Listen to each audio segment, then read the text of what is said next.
Oh my goodness. Oh, look at that. Crazy. Oh. What is this thing, Charlie?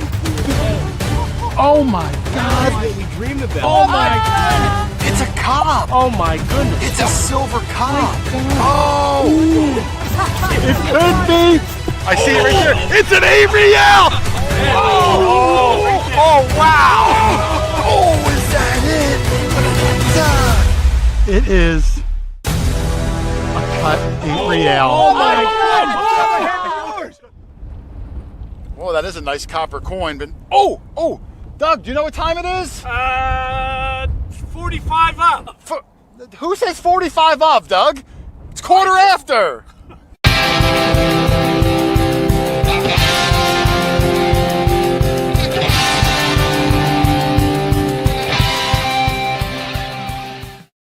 What's up, guys? Court Order here. And who says 45 of?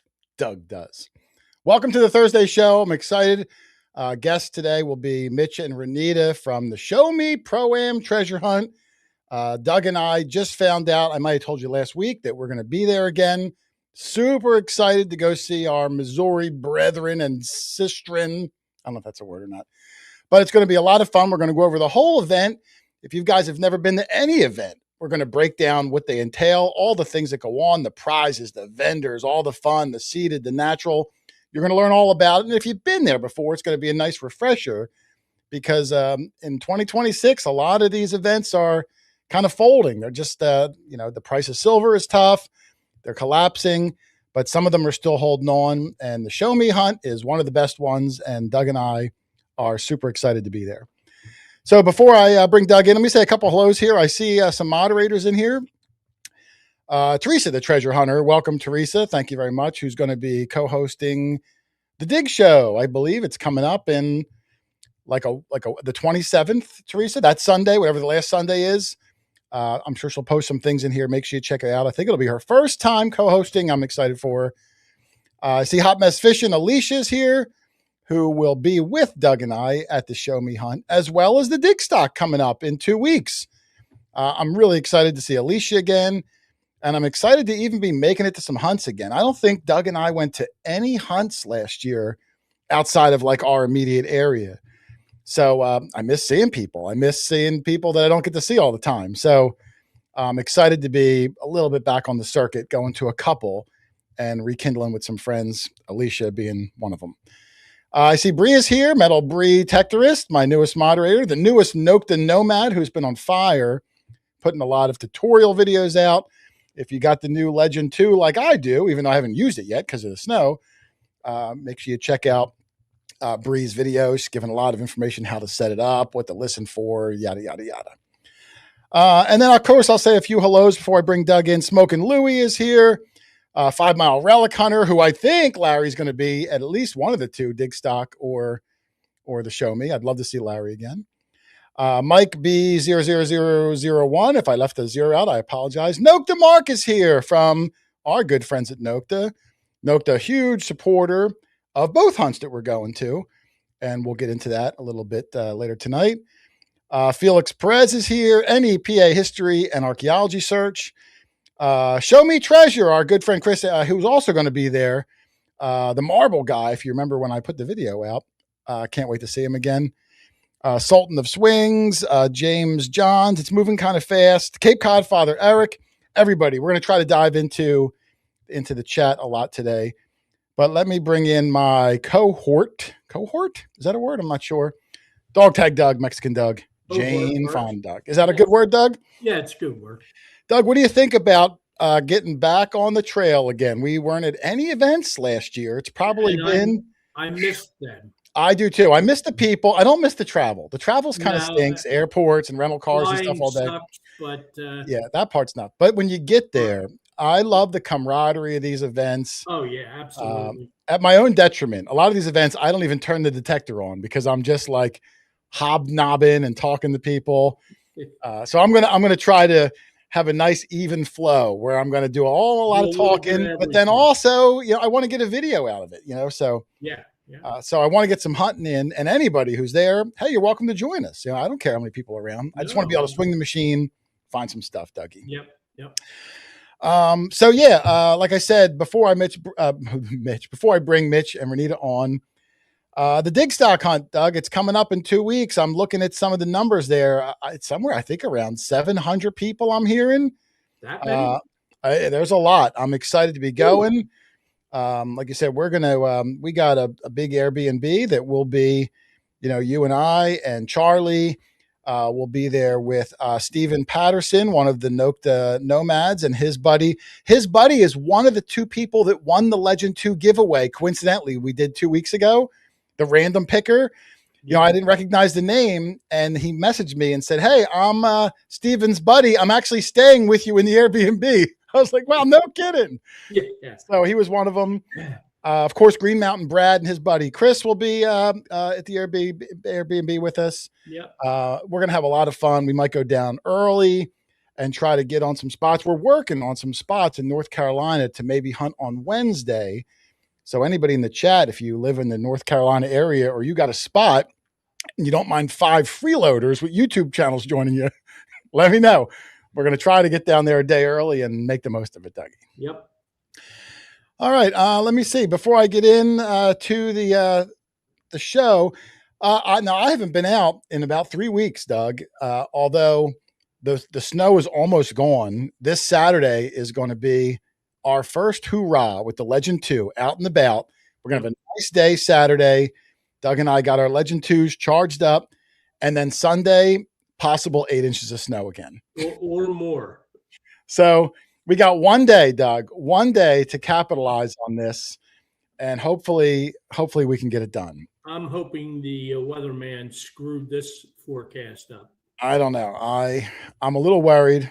I've never been landlocked due to weather long ever in 12 years that I've been doing this. Never. Yep.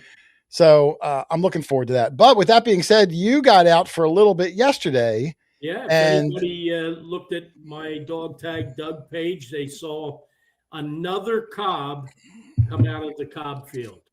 Yeah, that'll be hammered silver number 6 out of that field. Yep. Continues the trend of found by yet another person, no duplicate people. So now 6 hammered cobs out of the cob field, which is just terrific. Yep. He sent me a picture of it today. I think it is on the Dog Tag Doug page. Yes, it cleaned up very well. 1680 was the date of his hammered cob.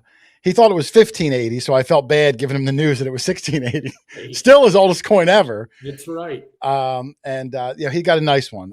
Size-wise, I'd put him at number 3, where yours and mine were the bigger ones, then Charlie's, then Musk, then one of the 2 Matts, and then Rich had the smaller. Now, of yours and mine, who would you say it was the biggest? I'm always going to pick mine, Doug. Yeah, I know. The Spanish picked mine. I think circumference-wise, mine was bigger, but yours is thicker. Let me finish. Okay. Mine said 2 real. Yours said 1 real. So we've got to work under the assumption that mine is bigger, according to the Spanish who made it. Yeah, but yours was bigger, but bigger doesn't always mean better. Mine was center struck, tons of detail. Yours is off center a little bit, kind of had some cracks in it, I think mine was the best. All right, we're going to bring him to Dig Stock and Show Me. Mine doesn't leave my house. I won't. I'll bring a picture. To Dig Stock. And let everyone else make that determination. Let me see, Doug. Before the show starts and I lose track, I want to say a few hellos because people are coming in. There's about 200 people. Wow, we're almost. Scott Cash is in here, our good friend from Missouri. I can't wait to see Scott and Martha again. Yeah. Treadwell Taxi. Monkey Vet is here. North Carolina is a good place. Yes, it is. I'm looking forward to it. Larry Stevens is here. Josh Biz is here. Let me say, Doug, before I forget, hold on. I almost forgot. If you want to win the ticket today for the Show Me Treasure Hunt, you have to put, if you look at the banner I put up, what did I say? I'm waiting for it. There it is. Hashtag Show Me. Put it in the in the chat, in the comments. Just one time is good. and and I'll use a random picker to pick from everyone who typed in "show me" sometime during the course of the show. And I'm just going to make sure. Okay, it's tabulating, so that's good.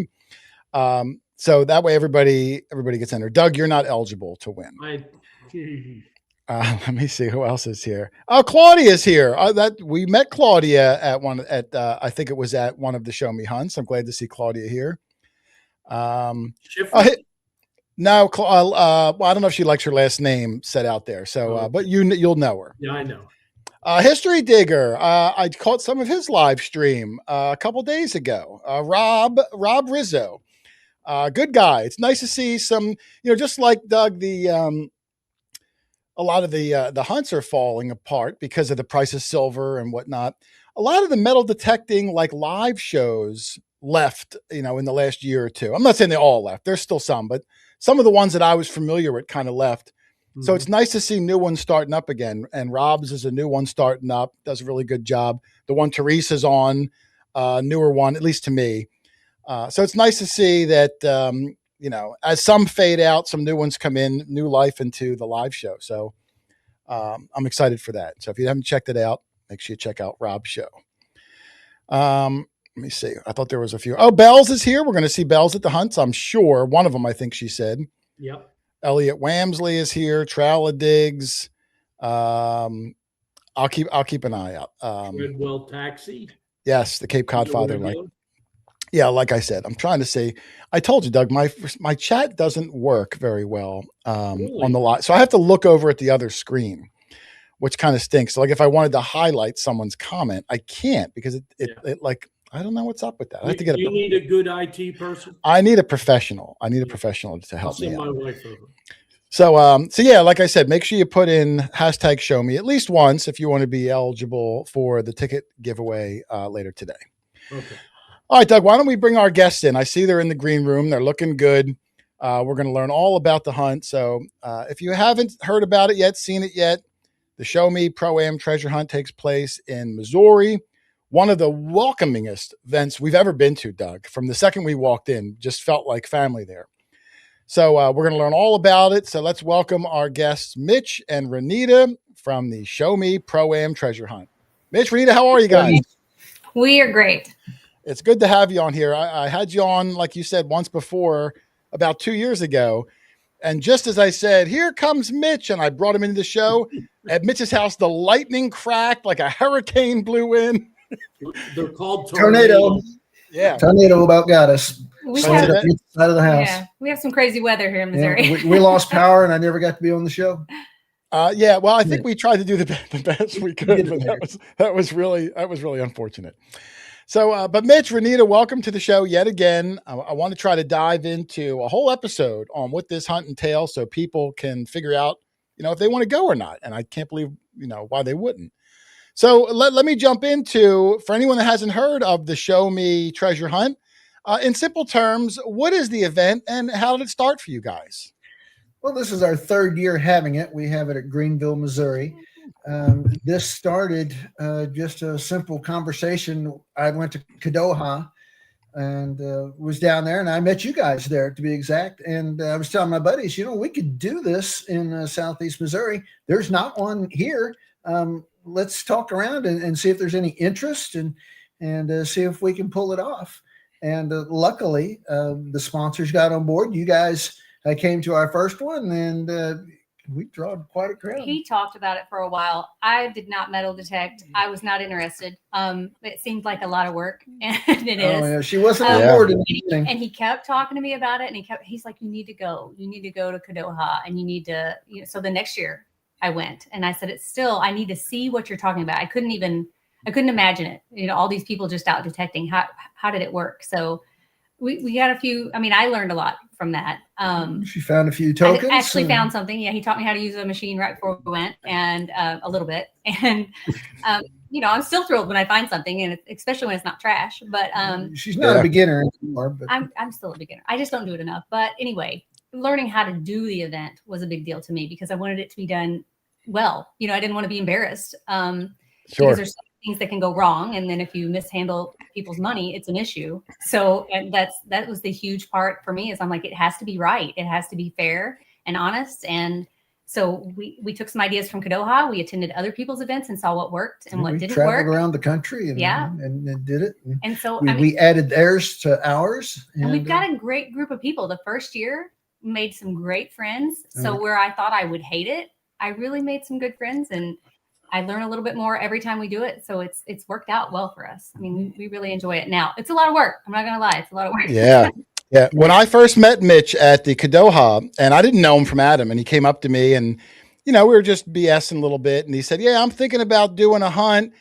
And, I was being supportive. I was like, oh, that's great, buddy. You're like, yeah, right. But in the back of my mind, I'm thinking, oh, wait till he sees what's involved in putting on a hunt. Like, this will never happen. But then fast forward like 6 months when he contacted me, he said, I'm doing it. Here's the flyer. I got land. I was like, wow, he's really doing it. Your first time you do a hunt, and we've been to a lot of them in the past, a lot of first people's hunts are really unorganized. It's chaotic. They didn't think of all the things that could go wrong. And that's really hard to do without experience. And for your first hunt that we were at, really went on, at least from my eyes, without a hitch. I know you said there was a few minor problems, but I, as a customer, didn't see them. It was really, really well done. And as now with 2 of them under your belt, they just get better and better as far as the organization, the pacing, everything that you say is going to be done is done. So kudos to you for someone who really, was a rookie at this, really did all the legwork and jumped in like an experienced hunt master would do. Well, I've decided that no matter how much time you put in it, something's going to happen that catches you by surprise, and you've got to learn from it. Last year, weather. Oh, the weather. We had a terrible storm and had to cut short last year on Sunday. But those things, I mean, you just have to hope for the best. And then when it comes, you just have to deal with it as it comes. But we had tons of hail damage last year. People got their vehicles and their campers. It was terrible. Yeah. But now, fortunately, the weatherman said the storm is going to hit at 2:00 on Sunday. It's going to be bad. So we moved everything up to 12 o'clock, and people that left right after was safe. But the people that, kind of lingered, got them. They were caught in it. Yeah. But there's always something that comes up that's unexpected. You can't plan for everything, but you plan for as much as you can. As much as you can. You move on and try not to make them again. So that's how we. I'm going to bring up a picture of the flyer, and I'll do a full. I'll show this one, and then if I play it, I'll do it in stages. Here's a closer up one, and I'll have people take a look at this while you're talking. Mitch, can you tell us? Now, this is the first Show Me hunt that's going to be at a new area. You got new land here. Can you tell people a little bit about the property you got this time, the size, the history, so people might have an idea of what to expect? Sure. This is going to be held at Otahki Girl Scout Camp, which was a Girl Scout camp that started in the early 1960s. I think it started in 1960, and it lasted for about 40 years. You got a good chance of finding some natural Girl Scout stuff there. The owner of it now, Otahki, doesn't allow metal detecting. So this hasn't been hunted. I mean, I didn't even get to hunt it. So, and it has some old home sites on it also. There's 3 or 4, and it's right next to the St. Francis River. So there should be some arrowheads there for you guys that like to arrowhead hunt. And the owner is going to go down there and disc some ground for us. To do some rock hunting. And this ground is between Patterson, Missouri, where there was Fort Benton, and Pilot Knob, where there was a fort, and they had a major battle at Pilot Knob. The South came up, ran them out of the fort at Patterson, and they traveled up the river. And I'm not saying that you'll find Civil War stuff there, but, we find Civil War stuff everywhere. And this has a good possibility to have a little bit on it. Yeah, no, the possibility is good. And just the fact that people lived there or went through there back then, people like that shot of finding something old, something natural. So I'm excited about that. How big is the area that you got for this hunt? It's 1,200 acres. We won't use all of it because some of it is pretty high hills, and I doubt if people will go up there to it. And we're going to set some of it back in case we do it again next year. So I'm going to say we'll use 700 acres of it if people want to walk around the hills also. But we will see the fields, just fields. Eric Fairchild in the chat said, Girl Scout camp, can we find Thin Mints? I don't know. There's a chance of it, if you dig deep enough. I was just talking to somebody about Thin Mints today. I thought that was kind of funny.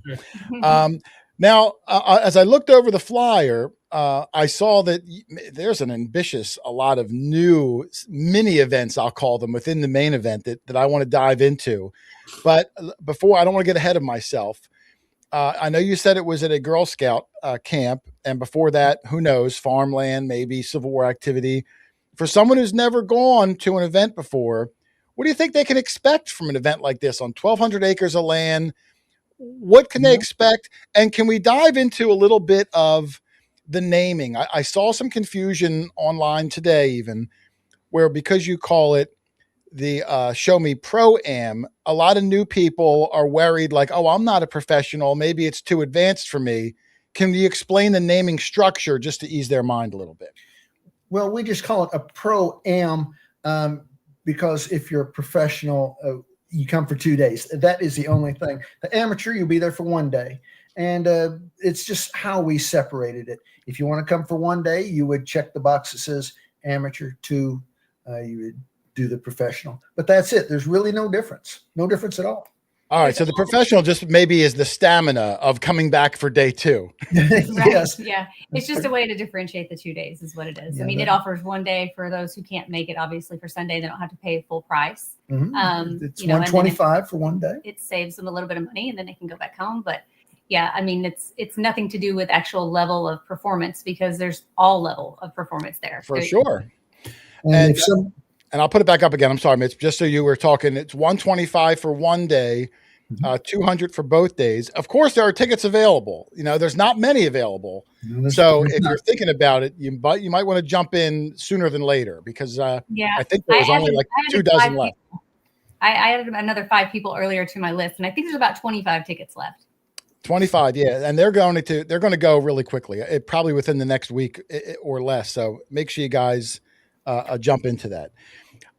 So back to my original question, what can people expect from a hunt like this? Like, I'm not saying that you can say you're going to find this or that specifically, but the terrain, what kind of objects, are they deep? Are they shallow? Do you need experience? And is there a seeded section also, or is it solely natural finds?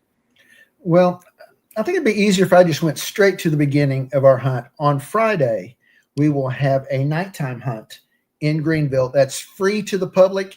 Anybody from anywhere can come and hunt Friday. And it will be in the town of Greenville. You'll need to be at the city park about 5 o'clock on Friday. And just have to be registered before, I think it's about 7:15 or so. You have to be registered, have a waiver signed. It's not a big deal. And then you'll get a bracelet that says you signed your waiver and you can go and you can hunt. And you can mingle with all the reps and the different people that are there. And if you have questions concerning your machine, we'll have people there that can answer those, and we can get you to set up to go out there. And right at dark, we will go out to this field that's within walking distance, and you can have pin lights or your pinpointer. And very small, no spotlights, nothing like that. All the targets are on top of the ground, no shovels or anything, no digging because it's core ground. They're loaning us the ground again this year. You guys haven't seen it. We did it last year. I didn't know how well it was going to go over. I had done 1 night hunt in the past and I didn't do well. So I was like, this isn't any good. And he really wanted to incorporate it. He thinks if you have more things and more activities that more people will have something to do rather than if after the seeded hunt, they're just done, So yeah, it went over really well. We had people actually ask us to do it again. They found enough and just had fun doing it. So we're going to give it another go. And Friday. Now this Friday hunt, Mitch, just so I can clarify, is this like, are people crawling? Like if it's pinpointer only, like what's the strategy for people? They carry a metal detector. They can carry their pinpointer as well, but so they are using the metal detector. Yeah. And it's a grassy, it's an open field area. No shovels. Right. No digging. Right. Everything's on top of the ground. Okay. Yeah. So, I mean, you can visually see some of it, especially with a little pin light. But then, the goal, of course, is to use your detector, find it in the grass. But we have a lot of people find a lot of things, and we gave away a metal detector to a young kid found a token, and he was so thrilled last year. We have pictures of that. You know, it was great. It was his very first time out, and people had given him a few pointers before he went out, and he found the token that said metal detector, and he brought it up and said, "What does this mean?" And so it was great. It was a lot of fun. And this year we will give a knock to triple score. Someone will be lucky enough to find during that hunt. That will be in that hunt. That will night. be a token. Yeah, I see Nokta Mark in the chat right now. I'll give a shout out that I believe Nokta is sponsoring the night hunt. And when Mark says Nokta's sponsoring it, that means Alicia's running it, basically from start to finish. Alicia is a workhorse at these events. They've been great to us. Nokta's been great to us. Last year we had some issues with a sponsor that couldn't show up, you know, couldn't help it. It was an emergency, and they stepped in. I was panicking because, you know, it's go time on those days. I'm constantly busy and running, and they stepped up and donated more things. And Alicia helped out and said, "What can I do? And where can I help?" And they really did a lot for, and they're still doing a lot for us. They really do help us a lot. Now, a lot of the local businesses get on board too, like the Chamber of Commerce and our local banks and our local mini marts and restaurants. They've got on board, and there'll be some tokens out there for them also. Actually, our Chamber of Commerce has bought the triple score to give away at this. Wow. I remember caddy corner to the field, there was like a little coffee shop there. Yes. And I remember at the end of the weekend, they said that was their busiest weekend in their history from all the detectorists going in. They're very thankful for our event. And, you know, this year we're only going to be in Greenville that Friday. Normally we kind of go back and forth because we couldn't do everything on site last year. But this year we're starting the event in Greenville on Friday, and then we will stay at Otahki Lake. The campground there. People can exchange tokens there. Where normally, you know, you had to go back to Greenville to exchange, which we'll get to that, I'm sure, in a minute. But Otaki's in Patterson, Missouri, which isn't very far. It's not far. 15 minutes. But we really, because the town of Greenville supports us so much, we really wanted to go. Sure. We want to include them. The city park is just a great meeting place too. But also, you know, the town does good business when we bring all the people to town, and we want to help support our local businesses. Because they help support us. So we're going to, you know, the coffee shop that you just mentioned, Trails End, they stay open late that night. They normally close at 2:00, and they stay open for us so that people can go over and eat dinner there, you know, or have lunch late there. Mm-hmm. And this year they're going to come out to the site with their wagon. Yeah, they have a coffee. And they're going to have coffee at the site. Yeah. Yes. Yeah. Oh, that's terrific. Good. Ask Doug. Doug, I'm a miserable, grumpy man in the morning. You hit a nerve there. Yeah, if I don't have a cup of coffee, I'm a grumpy munchkin or whatever the word. My coffee also. So we probably need to mention, people will be confused on, like, the new people may not realize, everyone that's been there before, it's going to be kind of the same for Friday. The registration, people always show up super early, but it'll begin around 5-ish, you know, when we can get set up. But they'll just receive their badge. We didn't mail anything this year. Had a terrible time last year with shipping and things getting lost in the mail and people saying, "I don't have what I need. What do I do?" We had to duplicate shipments and cost a lot of money. So we saved the money on the tickets this year. Of course, the price of silver, you know, puts you trying to save money in other directions. So we didn't mail those tickets. We didn't buy tickets. We have badges they will pick up. They will have their names on them. They'll sign a registration form unless they printed and brought one with them, which it's on our Facebook page, but the PDF is an issue. So there's going to be plenty to sign there that night. If they can't show up Friday night, we can still register them Saturday morning. This is more my thing. That's why I'm telling about it. But but yeah, so I mean, Martha and I, Pam, we'll all be there. My friend Darla, we'll all be registering everyone Friday night. And then they'll also sign for the free night hunt for a registration there as well. But anyone. So when you say free night hunt, like if someone's local or in the area and they've never been to an event, they can come and without buying a ticket, still participate in the Friday night hunt to get a taste of what the hobby can give you. It's a good way to see if you like doing it or not, you know. Right. Sure. Who would not like doing it? You're finding treasure on the ground. I mean, come on. This will get people in the hobby with us, you know. Yeah. So and on the Friday night hunt, I remember last time we were there were vendors at the city park that night. I know Excalibur Shovels was there. There were some food trucks. Will there be a little bit of hoopla at the park? Trucks. There won't be food trucks that night. We're hopeful to steer some business into town. Yeah. The local restaurants will be catering to the people that the the metal detectors. They usually offer specials, for the metal detecting weekend. So they're hopeful to bring in some business, and that's the goal. So, but Saturday and Sunday at Otahki Lake, there'll be food vendors along with our sponsors and vendors. Love me a food truck. Ask Doug. Love food trucks. Love them. Okay, so Friday night we all meet at the city park again. A lot of fun. The meet and greet, very casual. You can walk around. Like I said to Doug, Doug usually puts a kissing booth up. You meet all business. He had no customers. But yeah, all the hoopla, the night hunt, and then Saturday comes, and that is the big one. I'll make it full screen again. Give me the lowdown on what Saturday is going to look like for the people participating in the Saturday hunt. Well, Saturday morning, you will come out to Otahki. We will have a designated spot to park. You'll want to get there early. We start at 8 o'clock. I believe we have that down. Yeah. Yep. So that is the time that we will turn on the machines and be there hunting. So you'll want to get there, 7 o'clock. I want to start talking at 7. So anyway, you'll come there. We will check your badges and we'll make sure everyone is signed in. We'll have lots of people taking a look at you. There won't be any stragglers coming in. Everybody will have to have a badge of some kind, even if you're a visitor. So if they didn't check in Friday night, obviously plan to show up first thing Saturday to get that taken care of and find the registration tent. It'll be pretty obvious. We'll have our big banner up. They'll be able to find us. Yeah. It's going to be all pretty centrally located too. It's not going to be like miles down the road to do one thing and go over here. We're going to be in one main area most of the time. They have a big pavilion there with electric, and they have a little store there. There are great restrooms. That's a great added benefit this year. Oh, good. I'm tired of telling people go behind a bush. Yeah, there will be porta potties out like in the far areas and stuff. But I mean, as far as where we're going to be all the time and eating and everything, and when everyone needs to use the bathroom, it's great indoor bathrooms. It's very nice. So Otahki has cabins and covered wagons that you could stay in. They have a few and camping an spots RV, left. and yes, we've already rented all of the cabins. They're sold out on the cabins. They've been sold out for a while, but there still is RV spots there. But back to the hunt. We'll start at 8 o'clock. 7:15. I'm going to start talking. I will tell people what to expect, what the tokens are made out of, what to look for, what is in the ground, the boundaries of the property. The fields themselves will be marked. You will have Saturday fields, and then you will have Sunday fields.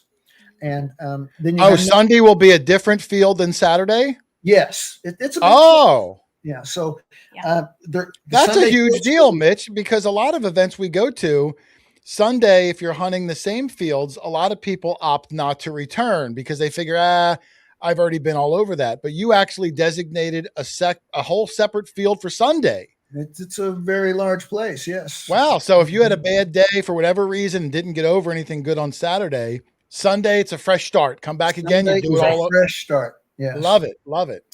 And if you decide you're tired of doing the seated hunt or you don't want to do it at all, there's natural places right there. One thing I did not mention is there was a school there in the 1940s and before that was called Lizard Lick. That was the name of it. That's what Doug's nickname was in high school. Lizard Lick.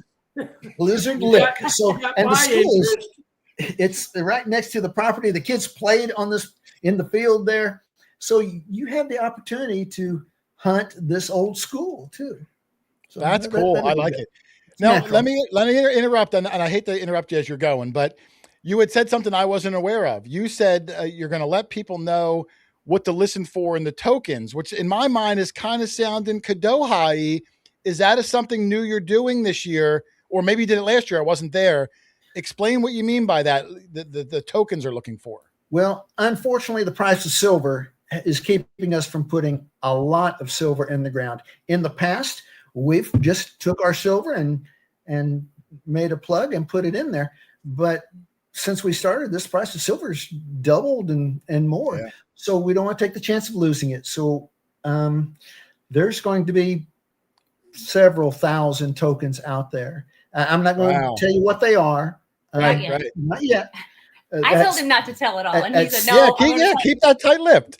At 7:15 in the morning, I will tell you what the tokens are. So some people will set their machines but there will be some silver in the ground, and there will be tokens for the gold. There will be there's tokens for gold. We do. Yes, there's tokens for gold. There's we have. How many things of gold do we have? I believe there's 7 pieces of gold we're going to give away. Wow. It's about $4,000 total. Price of gold went up too. Or now, rings gold. we started. Would you have a question, Doug? What, Doug? Yeah, is that coins or is that jewelry or both? It's a mixture. We have coins, we have jewelry, and then we have some of those gold notes, gold backs that I'd never seen before till this year or last year. Now the tokens, Mitch. Let me interrupt again because I do that. The tokens, will they have like a designated number where if I happen to dig the token for gold, I'm guarantee it, or is it kind of a thing where every token's the same? When I redeem it, they're like pulled out of like a random hat or something. No, this year it will say gold and have a number on it, 1 through 7. Oh, so you'll know you won gold as soon as you dig that token. As soon as you dig it, you'll know. Gotcha. Love it. Others are going to be color coordinated, but for your silver that you're going to pick up. Yeah, because there's different pieces of silver. Yeah, you have war nickels, dimes, and quarters. Sure. So when we started buying the silver, we started buying at 40, and people prepaid for us to do this, and we asked for them to. So we started buying at 40. Well, the price of silver went up. Yeah, like over 110, I think. Yeah. So 225 people at $200 is $45,000 of prizes that we bought. But silver went up, and now we have $63,000 worth of silver with today's prices. With today's prices. Oh, wow. Money maker for those early people. Yes. Well, for everybody. Well, that's true. Everybody. Yeah. What am I saying? Hey, wait. Then we did the donation hunt. Do you want to talk about that? So the price of silver went up, and we was worried there wouldn't be enough out there, even though we had bought early. So we asked people. Mark Hoover came up with a suggestion and said, hey, why don't you see if anybody wants to donate an ounce of silver and take them on a special hunt on Friday. So we did, and we put the cap at 50 people, and we got them almost immediately. So we have 50 extra ounces of silver in there. Wow. It comes to about $3,600 that people donated at today's price. On top of all the thousands of dollars worth you bought. Yes. Right.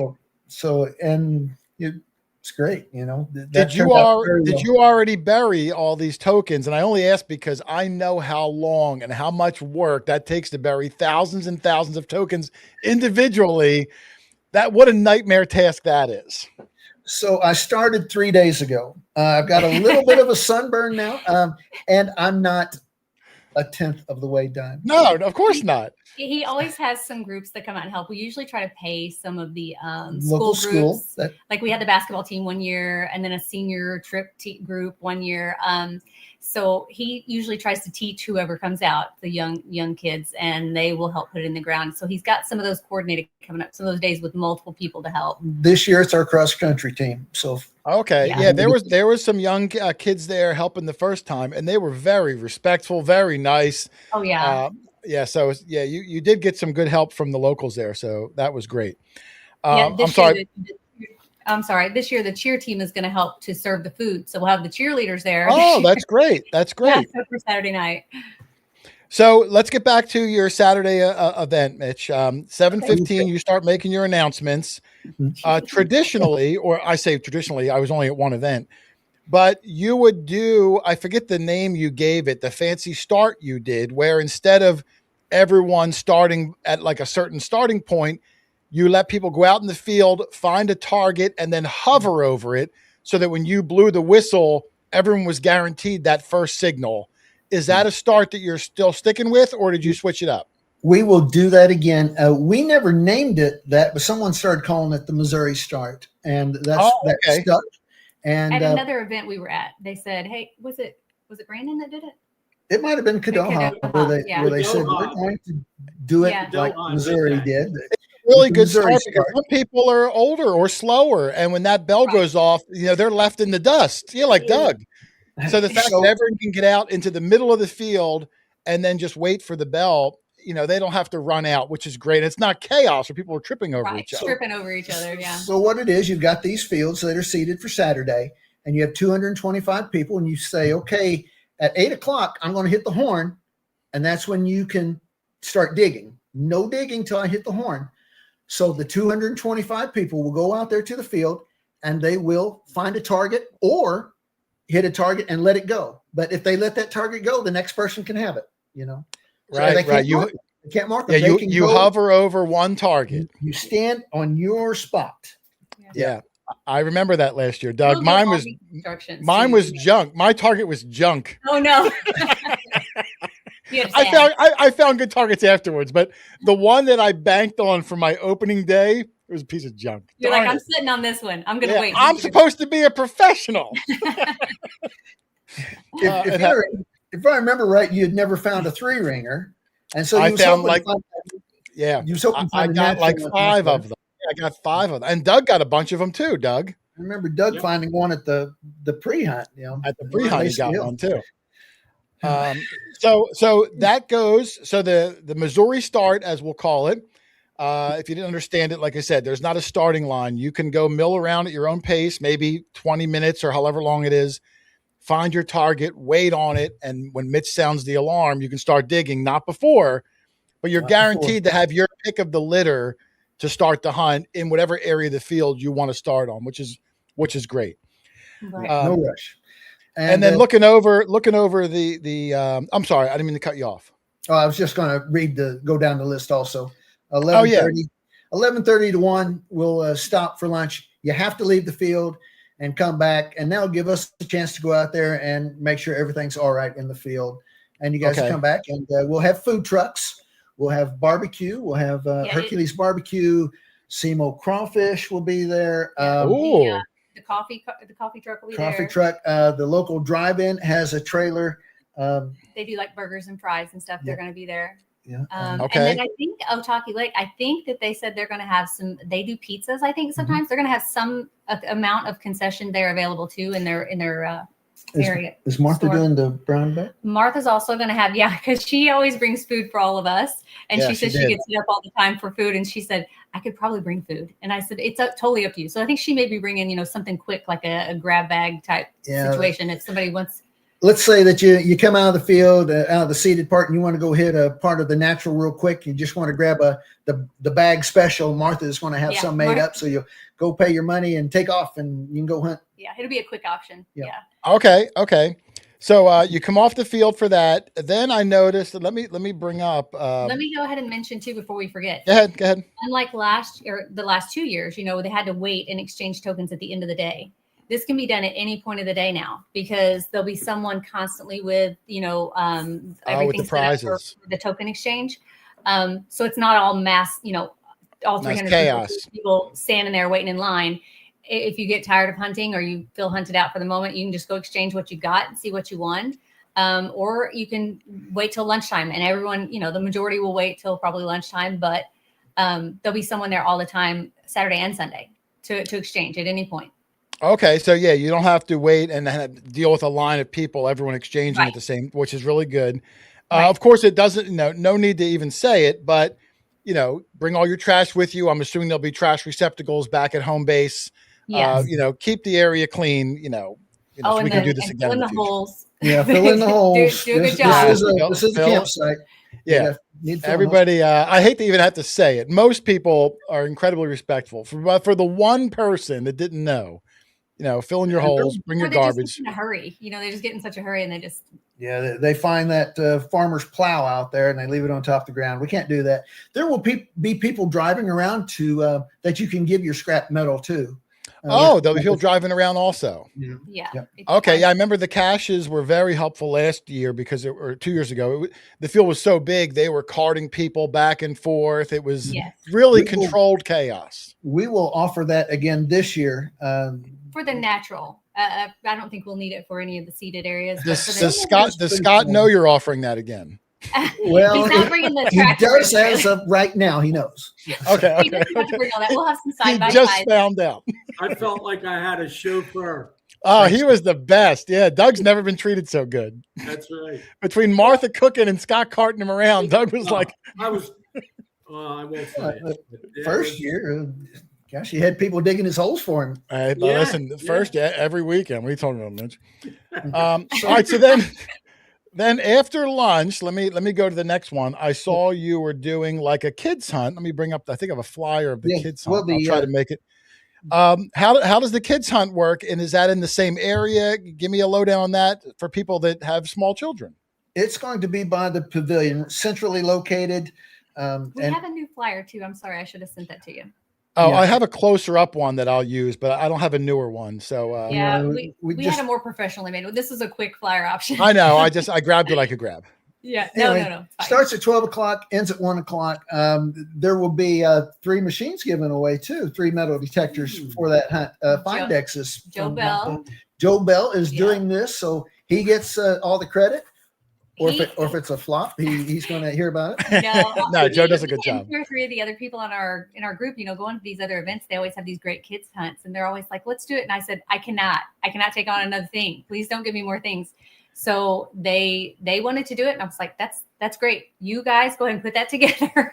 so Joe kind of headed up, and he's getting some donations for it, and I mean, we're hopeful that it does really well this year. If it does, we'll see how it goes. We'll keep it if it's great. Okay. Now for the kids hunt, is that a thing where like does the parent have to be a ticket holder and then their kid? How does that work for people that aren't sure about that whole scenario? That's open for any child under 12 years of age. 12 and under, yeah. 12 and under. Oh, okay. Anyone in the whole country. There's no purchase necessary for that. It's just like the night hunt, except only kids.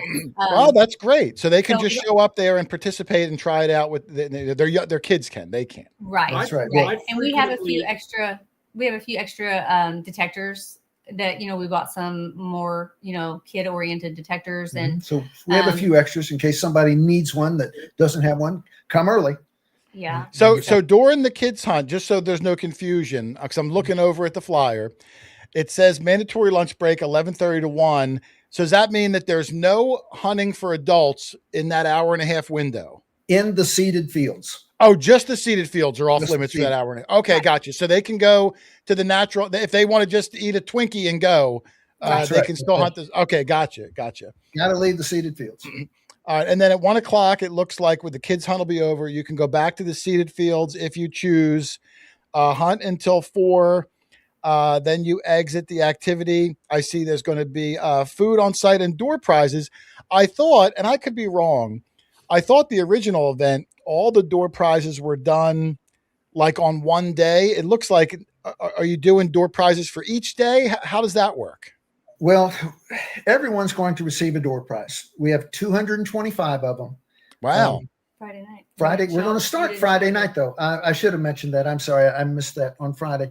When the registration gets done Friday night, we will start doing door prizes right then. And the very first prize that we're going to give away, I think I've got one of them here.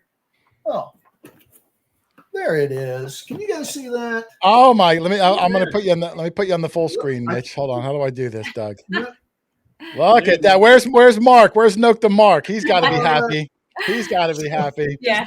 Nocta gave that to us, and we are going to give that away first look, thing. he's going to. That's that'll it. be the That's the very hot first machine. thing that we give away Friday. Awesome. We go from there. So that's a good Oh, start. so the winner, Doug, can join us, and we might be some of the That's few a people great in the country that have that. event. Yeah. So they'll have time to charge it up and use it Saturday morning. That's Yes, right. sir. So for Saturday, to go back again, it looks like when the event ends at 4 o'clock, it looks like there'll be food. And this isn't back in Greenville. This is still at the camp. Right. Everything- And before we get to the food part of it, when it says all events open, all events would be things like the fishing, which we can go over that. And if they want Yeah, I want to get into all that stuff also. Yeah. Yeah. So when it says all activities, that just means all of those extra things can be happening. So I guess my ultimate thing is I look down, it looks like 8 o'clock on Saturday, there's yet another nighttime sort of hunt going on. We will have a nighttime pinpointer hunt. Now that one, It's our first year. it's our first year doing Yeah, it. that's new to my eyes. Again, he wanted to do something new. Yeah. It's So give me, how does this work? The nighttime pinpointer hunt. Okay, we got this from. we went to Detecting the Heartland, Yes. and they had one, and we enjoyed it so much that I wanted to bring it back to Missouri. Okay, It is on your hands and knees, though. Okay. I mean, so where you asked earlier, the Friday night hunt, you can use your metal detector. This is just pinpointers, no digging. Everything's on top of the ground. There'll be some major prizes, but it's not going to be your silver this is nothing. The money that people paid, it's not going into the pinpointer hunt. Okay. This is an extra thing. Yeah. It's just something extra and fun. So, but are we giving away a metal detector? We are. We're going to give away a metal detector for that too. Yeah. And hopefully, I think we're trying to give away some pinpointers. We're trying to. We're going to try to give away some pinpointers during the pinpointer hunt. And that, I'm assuming, is the same thing. No flashlights. That's just kind of makes the fun. You're kind of bumping up against each other. There is no lights lights on the pinpointer hunt. Yeah, no lights. You have to cover your light on your pinpointer. Oh, you got to cover. So total darkness. Completely dark. Yeah. You better You now. can be like my wife out there and pulling handfuls of grass up. It wasn't grass. I ended up with the dirtiest fingernails at detecting the heartland. I'm like, I don't even know what I'm doing, but I'm trying to feel, and I could hear it peeping, and so I was just scratching it up. You didn't want to be around her. It was a big cloud of grass. Did you happen to look and see if March 28th is a full moon, Mitch? That might mess up all your plans. I haven't looked.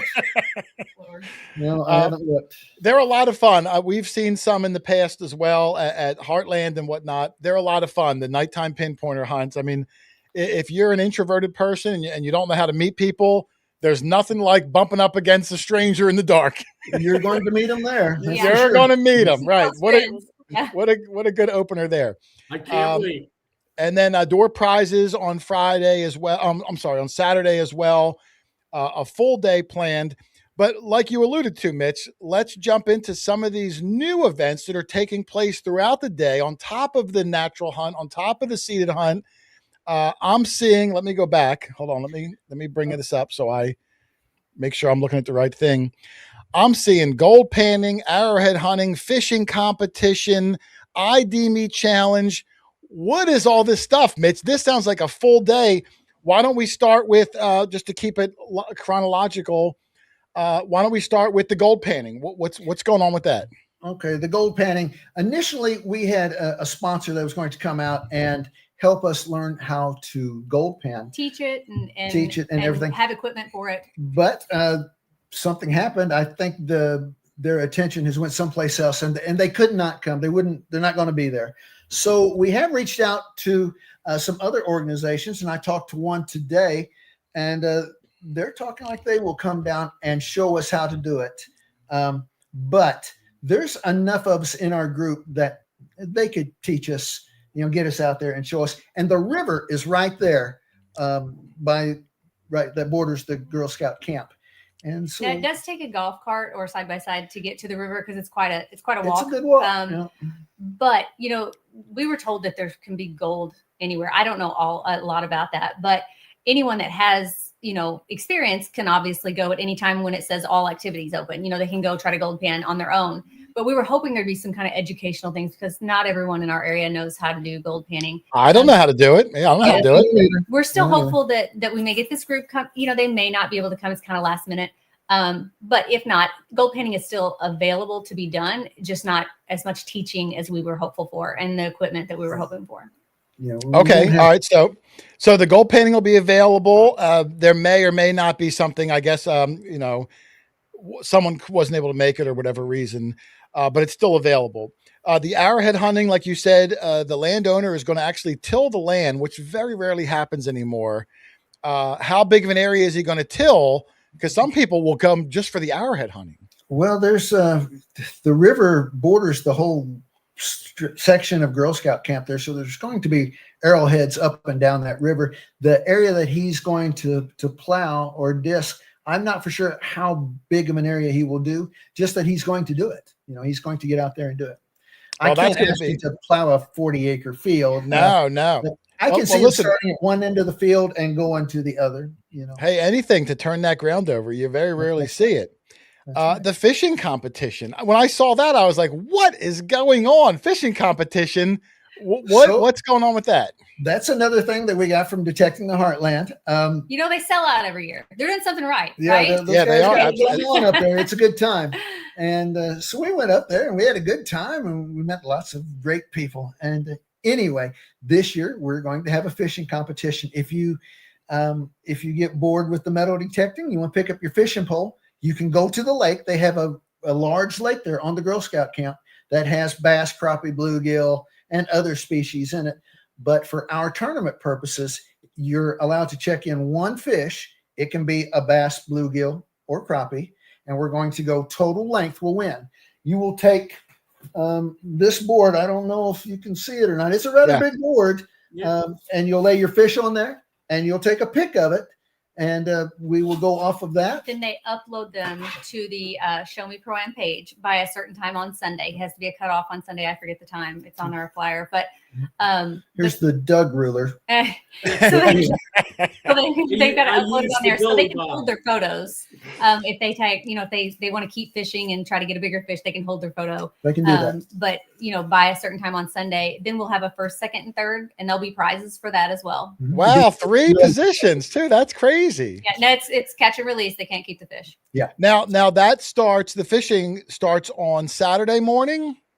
No, Saturday after the seeded hunt. So it starts at 1 o'clock on Saturday. Lunch. Yeah. After lunch, 1 o'clock is when you will start fishing if you want. Okay, 1 o'clock starts that if you choose to do the fishing. But no fishing license required. But we are keeping everyone at the lake because if they go to the river, we can't. You have to have a fishing license. You have to have a license, and out-of-state license, and all that's going to be an issue. So we're going to keep everyone the fishing at the lake, and it's right there. You can see it where we're going to be. We will be metal detecting around the lake. Yeah. So you're able to hear somebody go, "Woohoo, we got a big one." And because it's private property, no license or permits needed.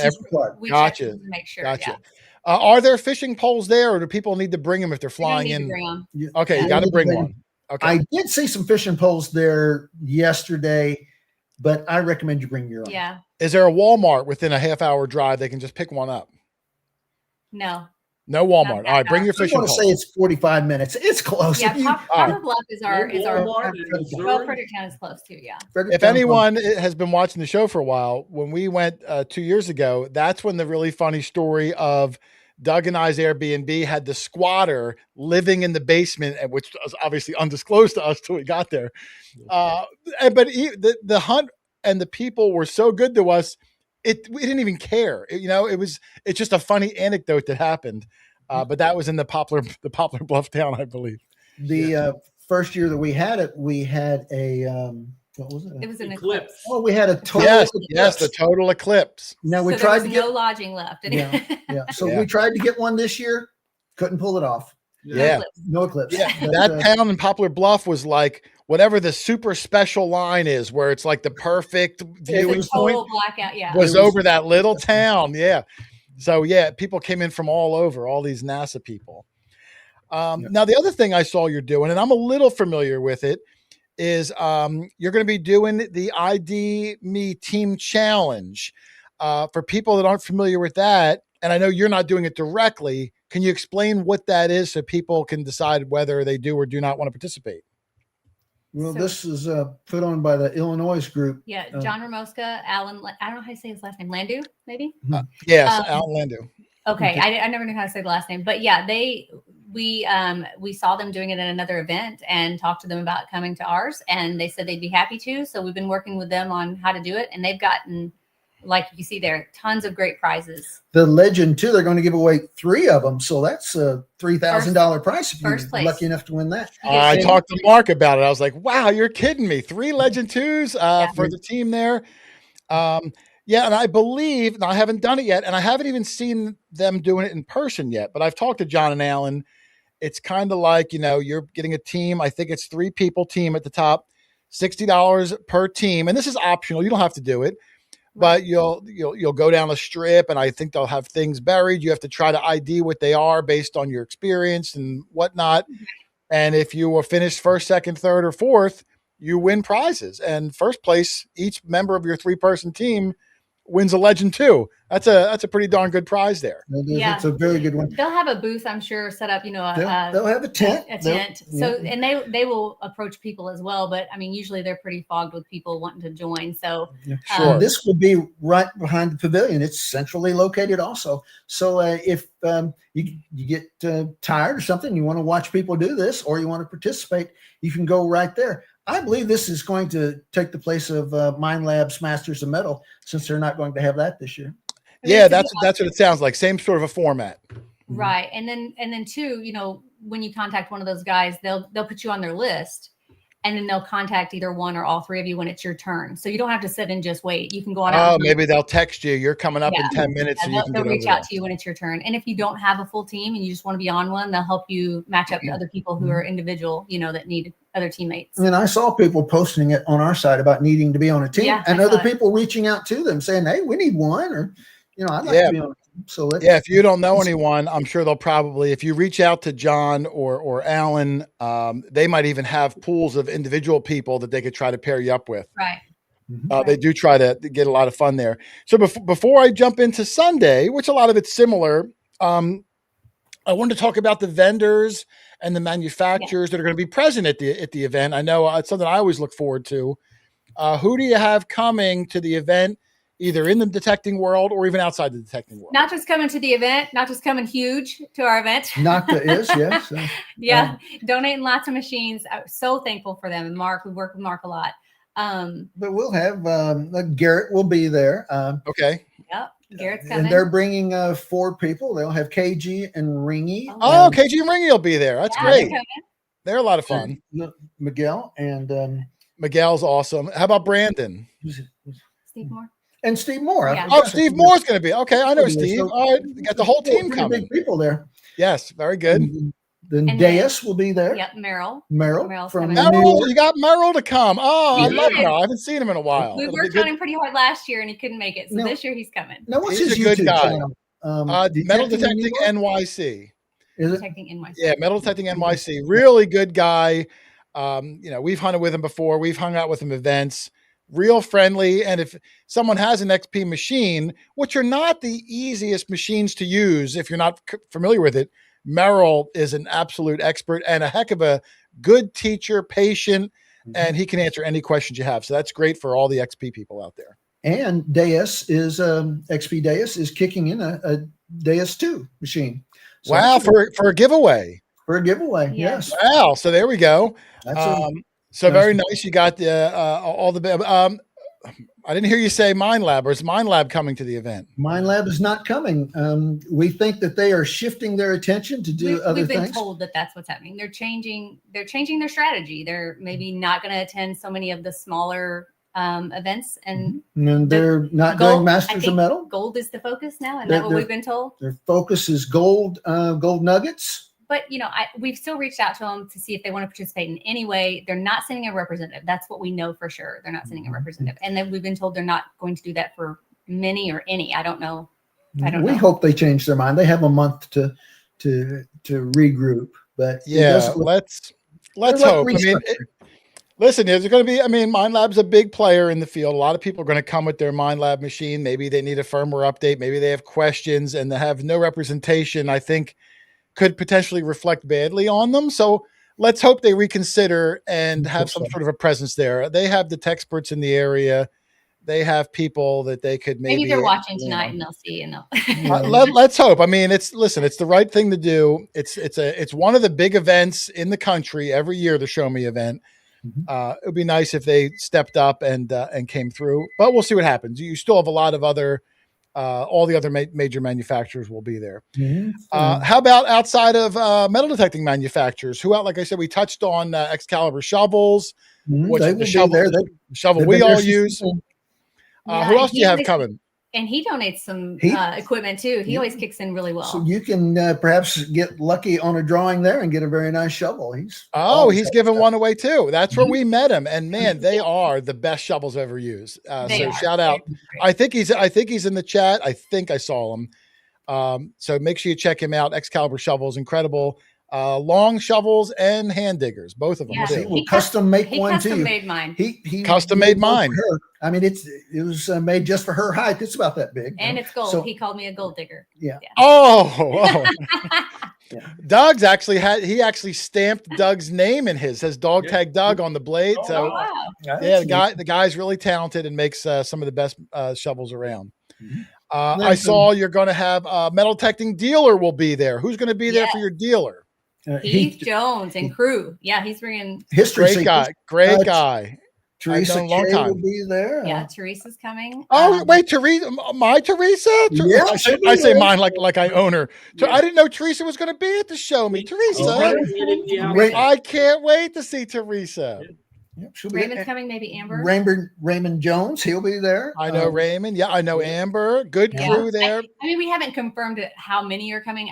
We figure there's a few of them coming. Yeah, But the point is if you want to get a new detector, or what happens a lot when you're traveling, oh, I left my pinpointer at home. I left my headphones at home. Right. It's nice to have a dealer there that might carry all those things because, like you said, even the closest Walmart, 45 minutes away, if you need a hand digger, you're going to be digging with the spork from the lunch truck.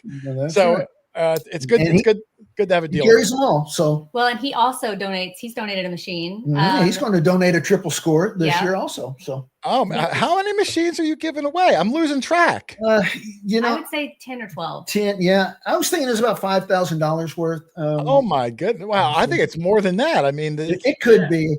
I mean, the Legend 2s are $1,000 a piece. The Deus 2 is $1,500. I mean, holy cow! Yeah, and I didn't count the 3 that for the ID Me challenge. So that's a separate thing. Yeah, that's a separate thing. So, all right. So, any other vendors that I'm not thinking of? Is American Digger Magazine going to be there this year? Oh, American Digger, yeah. Yes, they will be. Okay. Yeah, and so they support us huge. They're a big supporter of ours. We've had them on, great people, Butch and Anita, and I don't know who's all going to be there. Debbie, do you know who's coming? Butch coming too. Butch and Debbie will be there. Yeah. Great. Kind of from our area, I think. Debbie just lives 3 hours away, and she just runs on over. Well, good to see them. They were there the last time. I wasn't sure, and there were some local people there. I told the story many times that the woman that was selling the soaps, and the soaps had like risque adult themed names, which was a very young girl tried to sell it. The girl was busy, the mom, and they were all like adult risque names. So her daughter, who was like, I don't know, 10, she comes over, can I help you? And I'm like, yeah, can I get the lick me all over soap? And she's like, oh my God, it was terrible. But I wanted the soap. It smelled so good. So we have invited several local people to set up their booths and their tents. We'll see if they make it. We hope they do. But yeah, we don't usually make them confirm. Of course, we don't charge anybody for anything. So we say, hey, come out if you can or if you want to. Yeah, we ask them to donate something for a door prize. Yeah.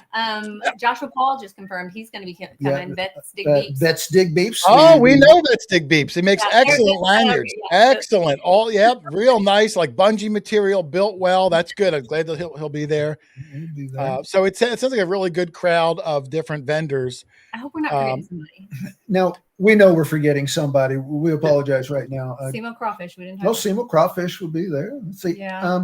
Now, is that like a food truck? I'm sorry. Well, you weren't here. That's right. You weren't here last year. I wasn't there last year. He was here. This will be his second year. He's actually on our team. He's one of our team members, John Hunter. He and his brother, I think it is, that own this company, and they have a food truck, and it's crawfish. It's a crawfish boil. Like he comes up. Now I know some of you guys don't eat. He just ate fish the last time. Yeah, but he didn't want to. He was forced to. Someone might try to get you to crawdad. Yes. Somebody made something. It was a weird. I'll say weird for me. And I was reluctant, but I felt bad, when in Rome, and I tried. It was delicious, but it was the first. It might have been catfish, or maybe some sort of a creek crawling creature. And I was like, all right, this is like a mud crawling creature. Now the crawfish is about that long and is like a little lobster. Okay. I'm sure. Listen, I'm sure it's delicious. I'm sure it's delicious. Sold out last year. He did. He sold out and brought more for Sunday, and then it was people loved it, so we're bringing it back. And then Hercules Barbecue sold out also. Yes. So those will be your two food vendors at the field, the barbecue and two. Yeah, there's also our local drive-in, the drive-in theater. If you guys have ever been to a drive-in theater, they have a food truck, and they're going to do like where we have the barbecue, and then we have the crawfish. Then we also have they'll have hamburgers, hot dogs. And then Martha's brown bag special. And then Martha will have sandwiches and. So you'll have a good selection of food for everybody without having to leave and go look for it. And it'll be any price point. You can spend a little to, have a big meal if you want, heavy What about meal. breakfast? Are we providing some kind of food for breakfast? We will have cinnamon rolls. His mother's famous cinnamon rolls again. We will have Oh, cinnamon rolls. wow. Yeah, his mother Mary makes cinnamon rolls for us every year, and He's going to make 400 cinnamon rolls. well, I bet she made a lot. a lot, not 400, but But yeah, we sell them Saturday morning and Sunday morning. The coffee truck this year will keep us from having to deal with all the coffee. So there'll be coffee separate. She also has a few things she sells in her, from Trails into little, the dessert type options and maybe breakfast options, but they do all the dirty sodas. They have a really good selection now of drinks. Oh my goodness. Well, I'm trying to see if I missed anything on this. Let me just check. I think we got Saturday covered. I think we got it covered. I wanted to touch on a few things on Sunday, not a ton. Sunday, a lot of it's similar. Looks like parking, same thing. Mitch's announcements again, 7:15, the same Missouri start where you can pick your spot, you pick your target. And again, like Mitch and Renita said, Sunday's a whole new field, virgin ground from the people that were there Saturday. So it's a fresh start for everybody again. Looks like that runs from 8 till 12:30. Then it looks like 12:30. It looks like the fish photos need to be in. And then 1:30, I saw. I guess it's ending at 1:30 on Sunday. All the giveaways. When you say unclaimed tokens, how are you doing that, and what does that mean exactly? So if there's prizes in the ground that nobody found, certain tokens like number 855 never was found, we will draw a name out of a hat for the people that have paid to do it. And ultimately, if something's not found in the ground, we give the prize away still. we give. So every prize that's there, whether it's Doug or not, you do give back to the paying customer. Oh, that's fantastic. That's fantastic. Oh, so every token will be numbered. Now I know when you said Kadoha. No, I don't want to. I don't want to. You can tell me when we get there on your announcement. But they're not all numbered. He just said that's what we had done in the past. Some are colored. You know what I'm saying? So when say we have 10 $50 silver $50 left, we'll just start drawing those names out to give them out if the color coded token wasn't found for those.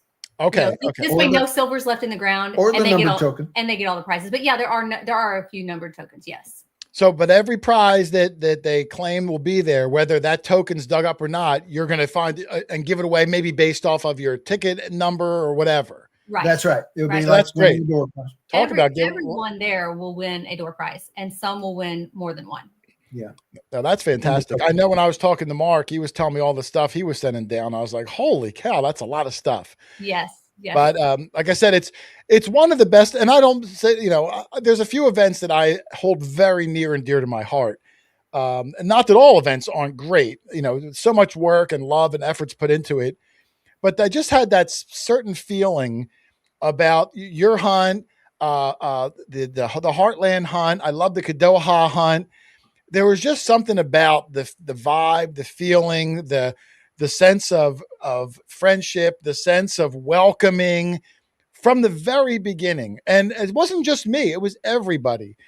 So there's a real camaraderie, even outside of looking for treasure and all that. It's just meeting other people within the community, being able to hang out, hunt together, dig together, laugh and tell stories, share finds, not share the find, pictures of the finds.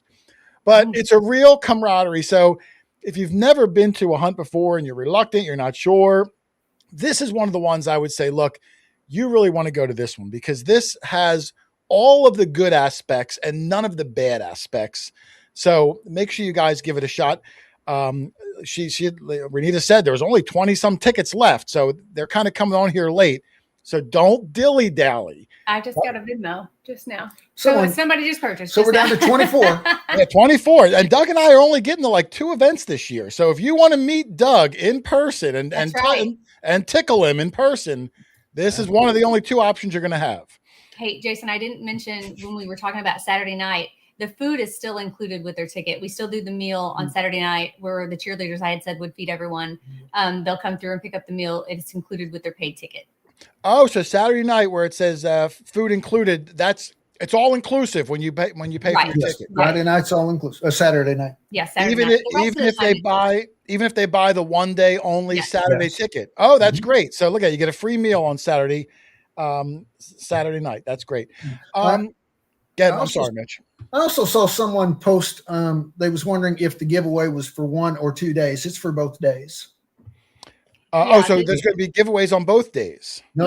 The badges you're giving away tonight. The tickets you're giving away tonight is for both days. The ticket we're giving tonight. Oh, so that gets that. Now listen, it doesn't include airfare. Listen, we're not rich. No. You got to get your butt over to You Missouri. get a free meal and 2 days of hunting. Yep. Yeah, but come on, guys. I mean, look, you know how many times people sit home all weekend and don't do anything, and you lounge around to relax because you worked all week, and I get it. But listen, one day you're going to be 100 years old, hopefully, and you're going to look back and think, man, what did I do with my life? Are you going to miss sitting on the couch watching a football game, or do you want to come out and meet people, 250 of the coolest people, hunt some great land, eat some good food? So listen, if you're reluctant, I'm telling you, these are the things that you want to do in life, because down the road, these are the good times you want to look back on. So don't waste it sitting inside on the couch doing nothing. There's my little rant, Doug. One thing about we're giving away that legend too as a door prize. Your odds of winning that is 1 in 225. That's pretty good odds, you know. So. Yeah, no, that is fantastic. And the hot new machine. It's what? I'm sorry, Mitch. It is. It's the hot new machine. One thing that we didn't talk about was the natural ground in depth. We've had landowners come up and say, "Hey, if they want to come out to my place and hunt."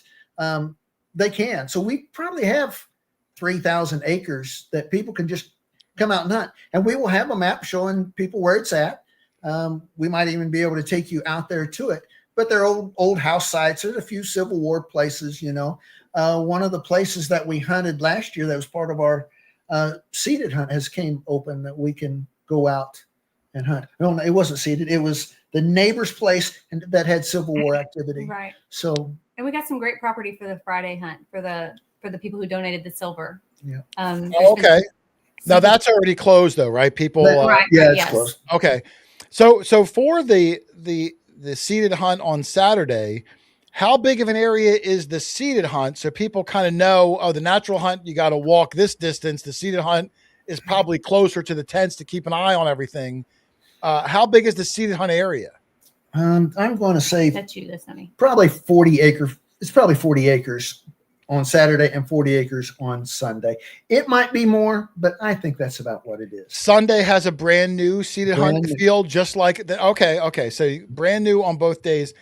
I saw a question, Mitch, about lodging, and I know you don't know everything, but you know, I'm guessing 200 tickets sold already. Is there still lodging in a close enough area? And if so, what do you recommend people do? Well, there's camping, tenting, things like that. There is camping still available at Otahki. On site. Right, on site. On site. Sam A. Baker State Park is right. It's also a KOA campground. It's right next to Otahki Lake. And they had some places left the last time we checked with them. I don't know. I haven't checked with them in the last day or two.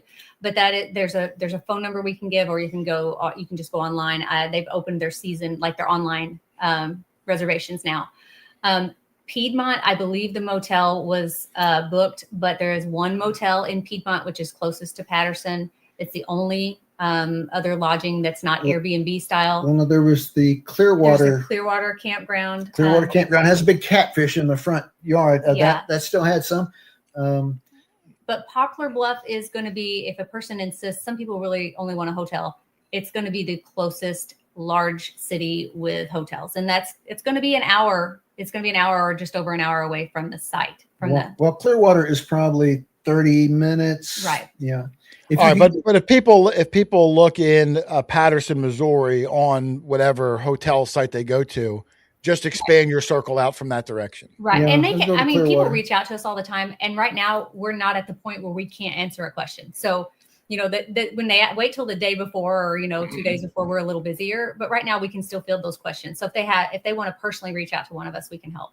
Okay. Yeah. Make sure you check. And if you're not familiar with Missouri at all, it's about 2 hours south of St. Louis. Cause I think we're flying into St. Louis. Is that about right? Yes. Okay. A little over 2. Yeah. Yeah. It's about 2 hours. We drive real fast. We drive real fast. No, I'm not kidding. Let me see. I had another question here. The place in Clearwater is called Clearwater Lake Resort and RV Park. I know they still had some openings. Did they have cabins? They had cabins. Okay. Yeah. I'm trying to see if I had any other questions. I know some people are waiting for the giveaway. Listen, if there's questions in the chat, please put them in there while we have Mitch and Renita. I tried to think of most of them, and I just had one a second ago, I've and been following the chat. now I forget it. So let me see if I can find it again. But anyone, like I said, put your questions in there. Doug, do you have any questions while I'm looking for this? No. No questions from Doug. No. Thank you, Doug. They explain things very well. I know. Listen, I wanted to break it down because, if you're not sure, sometimes it's hard. I might have a question, Mitch. If someone wants to get a ticket today, how do they go about doing that? How do they purchase a ticket? If you'll pull up that part of the flyer, the top part, it's the top right hand. They can pay by Venmo or PayPal.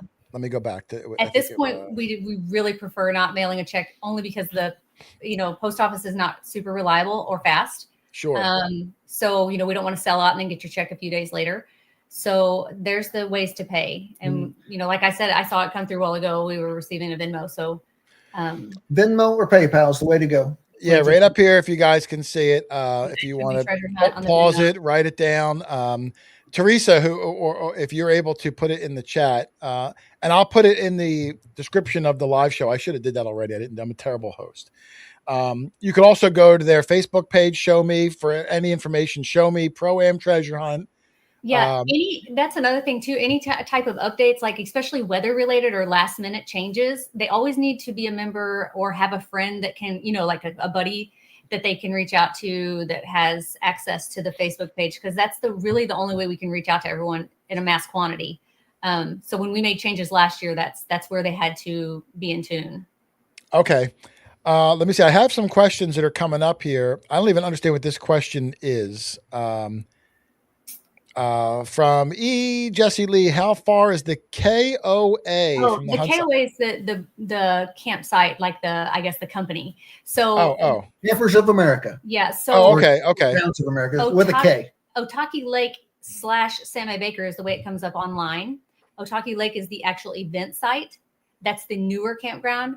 The Sammy Baker, which is the second part of that KOA, is within it's not even 3 miles, but it's something you would have to drive in to Otahki Lake, but it's the closest place to the actual okay on site.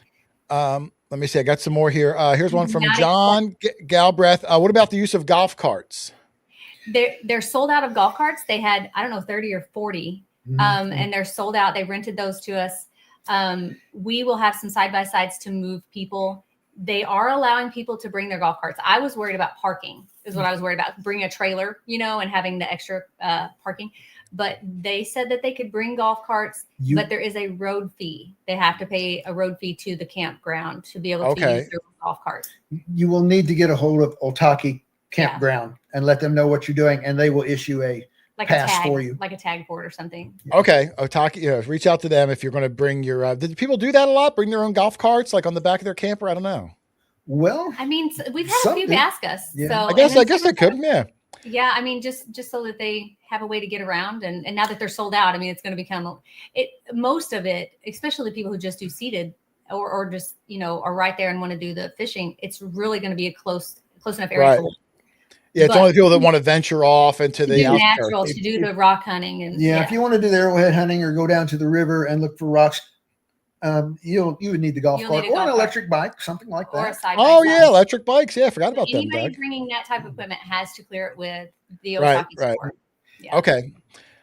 Here was a question from Brando Magnifico. How deep are the seated items buried, the tokens, I guess approximately? That's a very good question. We should have covered that. You can pick them up with your pinpointer, probably. Oh, so they're very shallow. They're very shallow. We didn't bury them so deep that you couldn't find them. We want you to be able to use any kind of metal detector and pick it up. But when then use your pinpointer to. You get some of the teenagers sometimes if they, they'll drop them a little deeper. So sometimes some are a little deeper. But now this is a Girl Scout camp that will have natural targets on it. If you're liable to, have stuff 6-8 inches deep. And it's an old farm too, and an old school.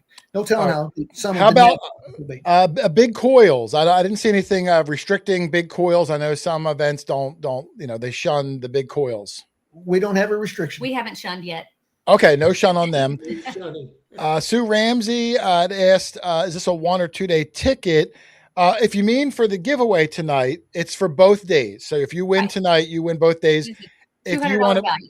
yep, $200 value. If you wanted to buy a ticket, Sue, you can choose whether you want 1 day or both days.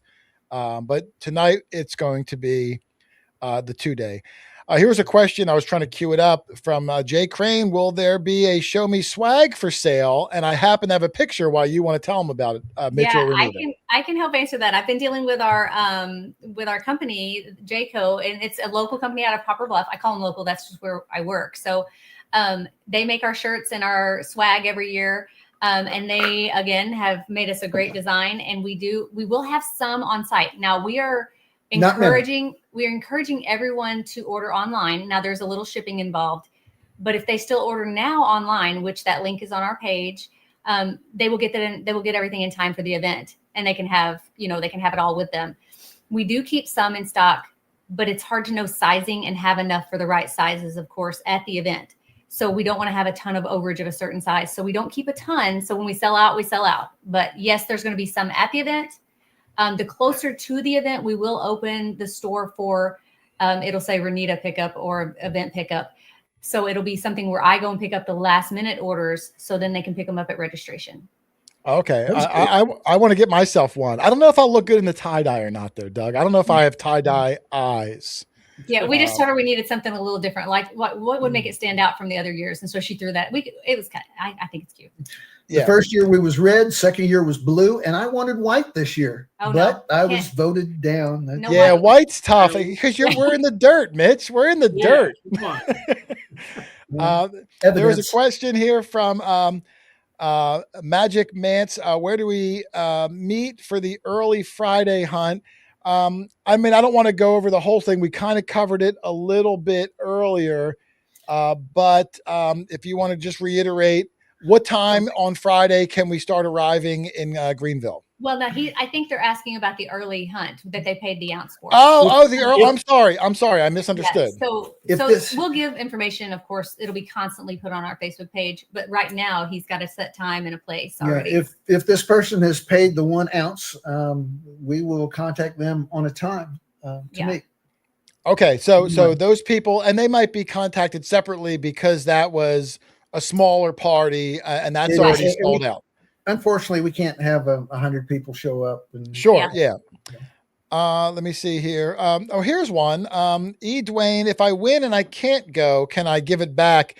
I guess the question is, if someone wins tonight and they're not able to make it, is their ticket transferable?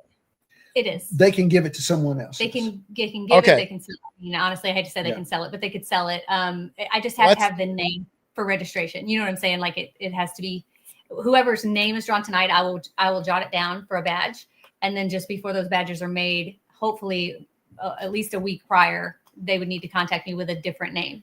Okay, so that'll be on you. I mean, if you're going to transfer it to your cousin, your brother, your sister, or donate it to someone else, right? Let Mitch and Renita know, a week or so before, so they can have the new name on there, so there's not a delay. Meddling asked if he can use LiDAR. I mean, I guess there's no stopping the hunting grounds are public knowledge at this point, right? That's right. You can use LiDAR, and if you have good maps of it, bring it. We'd like to see it. Yeah, I mean, if you want to share, if you want to, yeah. But the hunt is, the information is going to be on there. It's the Otahki Lake. You can look it up now if you want to LiDAR it up and look for any old structures. And if you do that, and I'm going to follow you. So yes, we all are. There's going to be a trail of golf carts. We're all going to follow you. No. Here's another. This is a good question. I was just going to say that. Yeah, Alan Dufrency. Is it mandatory to use headphones while detecting at that event? That's a good one, Mitch. It is. It's a good one, and we should have mentioned it. In the seated area, it is mandatory to wear headphones. All right, Not in mandatory the to wear natural. headphones. Yeah, and we Um, don't expect everyone at the free hunt to have. You know what I'm saying? You can't expect people who are coming out. to Sure, practice, yeah, yeah, the free hunt you can't because those but are the just Joe seated Schmo people. public. Yeah, Yes. And and the kids obviously need the reasons are you don't want to be so loud that other people can't hear. Right. And listen, history seekers will be there as a dealer. If you forgot your headphones, he may have them, but so many proprietary ones. You think accordingly. I always keep Bluetooth earbuds in my bag as a fallback just in case. Another question here: dropped and forgotten. How's the cell service? I know at the Greenville Park that was pretty good. Is there cell Yes. service at the Otahki Lake? There is cell service. We There is? have we have AT&T or Cricket, I guess, is our carrier. So Mhm. I can contact Mitchell when he's out there seeding, and have no problem. Now, perhaps when you get in the hills a little bit, there might be an issue, maybe on the river even. But in the seated area and the central location, there is cell service. And All right. but it's not like Mr. Kreitz's farm where there was zero service. Yeah, that place there was no service, and and even from 2 years ago till now, I try to think how many new people do like TikTok lives and YouTube lives from the field. Right. Like that's a big part of a lot of people's detecting repertoire. So I'm anticipating walking through the fields and seeing 9 people with their phones out and live streaming, and it creates an extra level of fun for them. Yeah, Right. It does. So I think I've got any other questions. Let me know. We're going to do the giveaway in about a minute. Do my wife and I need 2 tickets if we use one detector? So with that, if there's 2 of you out there, one person can have the detector, but the other person can't dig for you. The other person can't pinpoint for you. We've had some say they just want to walk with them, and that's fine. If they want to walk, that's fine, but you can't help the other person at all. Okay. All right. So you can go as a cheerleader or a companion, but if you get your ticket, you are the sole digger, hunter, pinpointer, treasure hunter. And the reason behind that is if a person was to find the target, they could have the other person dig it while they go look for another target. Right. And It'd be that's an not unfair fair for advantage. everybody else. Yeah. Good. I didn't even think about that. Good thinking. Yep. Let me see. There was another question I saw here. I think it was this one from Miss Rapture. Any special permission for drone cameras if they want to bring a drone? I know some people like to, again, if they're a social media person, have a drone follow them. I don't know all the rules and regulations. If you guys can even answer, or if they have to contact the Otahki Lake people. I would say they need to contact the store office. We are going to have a drone user on our team that's going to take a group photo of everyone. So, but as far as for the entirety of the event or how, I haven't heard of any, but that might be a question for Otahki. yeah, I don't since think it's their that's gonna be property, an I think issue. that's just fair to ask them. Okay, yeah, ask them and see. I know we've had things in the past where there was insurance things where they were afraid if it crashed and there's a group of people below. I would definitely check with the owners there at Otahki Lake just to make sure, so you don't take up extra space in your luggage. Scotty Coppers, he's asking if smoking is allowed. I guess if it is, just take your garbage with you, unless you say it's not allowed, Mitch. I don't know. Well, be respectful to other people. Right. That's the all main we thing. ask. If you're outdoors, you're outdoors. But if it's going to offend your neighbor, try to be respectful. That might be a question at the pavilion. I don't know if smoking is allowed for that. I don't know if the owners allow But in the it. fields, I don't know. I would. I can't say for sure, but I don't think that'd be an issue in the fields. Please pick up your trash and be respectful of others. Yeah, be respectful of others. Now, there was a question here, but before Mitch or Renita even answer it, I'd like to just say, Bart Cubbins asked, what are the tokens made of? And I think that's kind of part of the 715 meeting because, if Mitch says what they're made of now, that would give an advantage to some more experienced people. So that's probably something that's better off no one knowing until the morning of. That way, inexperienced people won't have less of an advantage to experienced people, unless Mitch says otherwise. I'm not going to tell you what they are. I meant unless there's a different answer. Yeah, I wouldn't expect you to, because that's not really fair. I'm telling you, if you were up to me, we wouldn't tell them at all. I'm like, no, let him find out. And he's like, no, we're going to tell him. Yeah, Traditionally, like you get out there and be surprised, Yeah, traditionally, no one tells you ahead of time, and then the morning of the event, most events will say they're made of this, that, or the other thing, but not all the time. That's what detecting is. Even if it's a seated hunt, if you want to have the experience of really metal detecting, you don't know what you're going to swing over. It comes down to a little bit of luck and digging it up and having some fun. Yeah, it doesn't take long, and they let each other know though. Yeah, I won't say what if people are putting in the comments what they think it might be. I don't know, and I won't ask him either. Let me see here. This is from yeah, if they're wooden nickels, you got a problem. Chris Heimsoth, a good friend of ours from Missouri, who's going to be there. Doug, it's going to be great to see Chris. Good. I can donate a couple of bucket stools if you'd like, Mitch. Is that the stool that like collapses that you can wear like a backpack? I don't know. I don't know if I know what a bucket stool is. On that. Yeah, I don't know. I'm not sure what that is, Chris, but I appreciate it. Reach out to Mitch and Renita. I'm not familiar with what it is. Let me just look over any other questions. Just don't tell, dig it all. Yeah, don't tell, dig it all. Then another one says they're made of metal. Yeah, they're definitely going to be made of some sort of metal, I would guess. The wooden nickels was pretty good, though. That somebody thought about that. Yeah. Let me see. I'm looking for any more questions. I see someone saying Doug looks pretty spiffy. Doug does look spiffy. Yes, Doug's going to be up there. Let me see. All right, I think we're good. All right, so if you didn't enter yet, it's been scrolling the whole stream at the bottom. You can still do it now. You got about 30 seconds. If you put hashtag show me in the chat, you're entered. You only have to put it once. If you put it an hour ago, you are covered. They're planting marbles. Let me bring up the new thing so people can see that it's legit. Try not to do any shenanigans. Let me share this one. All right, so here it is. Right now is 189 people that are eligible. Again, if you win, you're good for both days. When I say both days, you're also welcome Friday. So really, if you win all 3 days, the Friday hunt, all day Saturday, all day Sunday, even get you the free meal Saturday night. So like I said, you get to hang out with everybody. It's a ton of fun. One of the best detecting events that you'll ever have been to. So I guarantee you're going to have a good time. And tickets are limited. So if you don't win, make sure you reach out to them soon and pick yourself one up. Yeah, I've had a few Venmos already. Well, that's good. Listen, it's a really fun event. They're going to be sorry if they don't go. There's not a lot of really fun opportunities in life to do something like this. So take advantage when the opportunity's there. But Doug, we're going to roll this. Would you like to give me the Dog Tag Doug patented vocal drum roll, please? Was that it? Wait a minute, I gotta get some spit. Yeah, I thought you were choking on something. He's loosening up his tongue.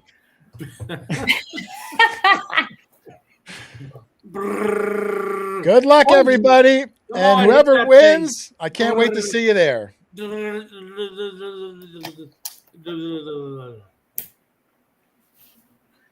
Oh, KBIC won. KBIC won. Congratulations. If you are still in the chat, if you could be so kind as to just put your zip code in the chat, just your zip code, nothing else.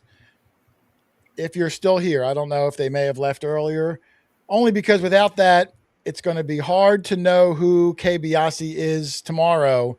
If 10 people email Mitch and say, "Hey, I'm KBIC." So let's see if you're still here. I'm going to keep an eye out. Hopefully, yep, you didn't leave yet. Should have said that earlier that you had to stick around, but I didn't. Way to go. No, I don't see him. Well, I'll give him a second. I'll give him a second and see if he shows up. I had a couple of closing questions here. Let me see if I can find my. I see it. Do you see it? Yep. Oh, I see it. I can't bring it up. Zip code 61073. Thank you.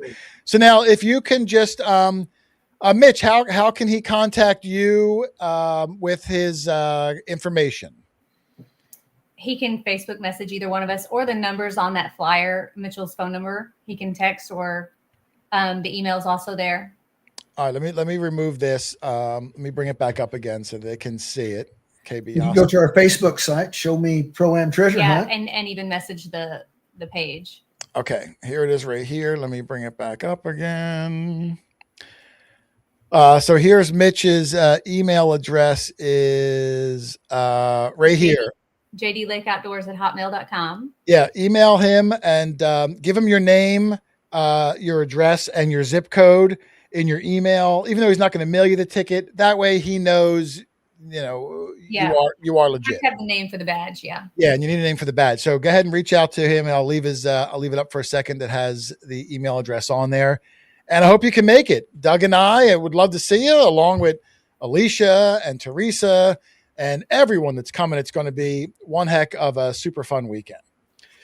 So there we go, Doug. The Show Me Treasure. Whoa, sorry about that.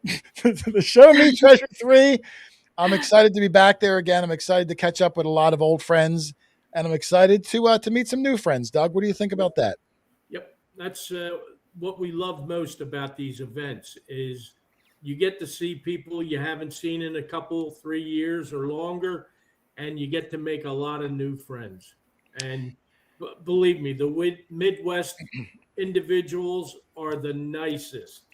I've got nothing but nice things and good feelings for the Midwesterners that we see out there. So yeah, I didn't bring up a lot of pictures from when we were there the first time, but and I'm a little thinner, just in case. very low. Just as I remember when we were there last time, American Digger magazine was there. Butch and Debbie. They have all their books there, treasure hunting books. The magazine's there. You can subscribe to the magazine. I think I have one of Excalibur Shovels, who we met there. He's going to have a booth. All the different colors, lengths, widths, thicknesses, long handle, short handle shovels. Great guy there from Excalibur. Heath wasn't there when we were there, but he'll be there this time. So you'll have a dealer there along with all the manufacturers. A ton Keep weekend. That picture up, Jay. Keep that picture up when you're. I want to say something when you're. This done. picture? Yes. Oh, go ahead. It's up. Say something. Okay. See that? What is that color, Jay? I know you're colorblind. Teal or I would call it fluorescent green. Neon green. okay, neon. Okay, whatever it is. When Jay and I are separated by 3 or 4 football fields, while we're out digging, I don't look for Jay. I look for that shovel. Believe me, it stands out like a turd in a punch bowl. Yes, I do. And you know what? I'm going to talk to Casey when we're there, because I know with his shovels, I think he offers replacement powder coating if you mail it to your shovel to him, I think. And mine, the blade from years of use, the blade, it's starting to come off a little bit. And I'd love to freshen it up a little bit. So yeah. Well, that's because you don't dig much. Well, it's just very rocky, rocks chip paint away. You know how it goes. Yeah. So, all right, listen, let me get rid of this. I want to thank Mitch and Renita for coming on and answering all our questions, telling us all about the hunt. I know they said some ticket sales came in today. I hope people will watch this later today, tomorrow. I'd love for the event to sell out, Doug, so we can meet all sorts of new people and hang out. So, like I said, if you've never been to it, disappointed. No, if you've never been to an event, or if you have been to an event, this is one of the ones that you want to go to. It's going to be the one you're going to be talking about for months and years. We still talk about it years later. Yeah. So make sure you check it out. You can go to their Facebook page, Show Me Pro-Am Treasure Hunt. If you want to see any more information, old pictures, things like that. And then, of course, you can reach out to Mitch to pick up your ticket. Again, I've had it up all day, all night, but there it is again. You can check that out if you want to just screenshot it, and hopefully we will see you there. So Mitch, Renita, thank you for your time all night long. I look forward to it. Only about 5 weeks away. Oh my gosh. And thank you again for all the effort putting it together, along with all your staff and the Cash family and everyone else that helped out. I thank you, and I'm really looking forward to it. Yes. Thank you so It's our much for pleasure. having us on too. Thank you. All right. Take care, guys. All right. Look forward to Bye. seeing you. All right. Bye-bye. There it is, Doug. Hold on, Doug. I need to be on the left side. I'm left-handed. I feel weird. Okay. I feel weird. Just when you swing your hand around, don't hit me. Yeah, I want to do all this kind of stuff. Yeah, Doug, I'm excited to get to a few events again this year. Like I said, we'll be at Dig Stock in only like 2 weeks. Yep. We're going to be at the Come Out Swinging event, which is in like early April. And then the farthest event we're going to this year, the Show Me Hunt. I'm really looking forward to it. Some awesome people there. And I hope everyone can join us there because, like I said, I plan on having a lot of fun. It's a great time in a great area. Yeah, I'm hoping to get like 2 videos worth of stuff out of there. So I need other people coming finding stuff. Yeah. And maybe I'll put them on the thumbnail, Doug, if they look as handsome as you. Oh, Put them right on the way. thumbnail. Put them right on the thumbnail. Yeah, absolutely. I did see Wicked Digger showed up, another moderator during the thing. I'm sorry I didn't get to say hello to him earlier. I just didn't want to interrupt during the show. And I hope the winner is able to make it to the event, Doug. It'd be nice to meet him and see what he does with his 2-day soiree in the 3-day soiree. 3-day. We're going to get ready to get out of here in a second. I forgot to mention earlier that Rich and Lynn weren't able to join us today because they're on vacation in the warm southern Florida seas. Florida Keys. So I'm a little jealous that they're down there while we're up here in the cold. But next week, Doug, if you remember, one of our favorite storytelling guests will be joining us next week.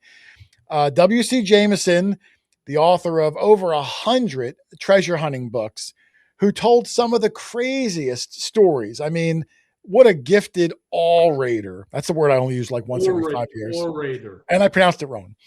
But great guy. The book next to him, Treasure Hunter, which is one of his most popular books, was just picked up for a movie deal. The guy might be like the Game of Thrones author this time next year. Yeah. But he's going to be joining us again for stories, fun times. Great guy. He's very articulate. You don't want to miss next week. Awesome. And I was so honored too, Doug, when I reached out to him and asked him to come back on again. He had said not only, I'd love to, but he said that on his a tour of bookstores and speaking engagements, he said he had several people come up to him and say they learned about him from our show. Wow. So yeah, I'm glad that we were able to give something back to a guy who's an author of 100 books. We're helping him get in front of more people too. So win-win for both of us, but awesome guy there. But otherwise, Doug, I think we're going to wrap this up. I'll say a couple hellos before we say some goodbyes because there's some people I didn't get all night. I did see Ken King was here, Adventures in Dirt. Yeah. I don't see him now, but I saw he popped in earlier. The real Tom Kingery is here. I saw he had put a couple comments in like this morning before the show even started. So I wanted to make sure I gave him a shout out. Guy was in here super early. A good. Jeff Grissom is here, and I know the name because he won one of the Legend 2 giveaways we've done earlier. We've given away 3 Legend 2s in the last couple of months on this channel. Wow, and they're giving a bunch of them away at Show Me. Wow. Jeff is the winner of one. He got his machine, so that's really exciting. Amanda Collins is here. Sweeper Keepers is here. Sue Ramsey, who I think I got earlier. Treadwell Taxi. What did Treadwell say? Carolinas. Someone asked if you had ever tried the colorblind glasses. I did try. They didn't work for me. They didn't work for me, so I don't know. Maybe I did something wrong. Ski Searcher. Kid Dig is here. I see some more coming in. I'll try to say some Tonaholic. That's a cool name, Doug. Tonaholic. That's a detecting name. I like that. I can't read that one. Sidro Jaquez. I'm sorry, I probably butchered it. Isidro Jaquez. Thank you, Doug. I knew I messed that up. I apologize.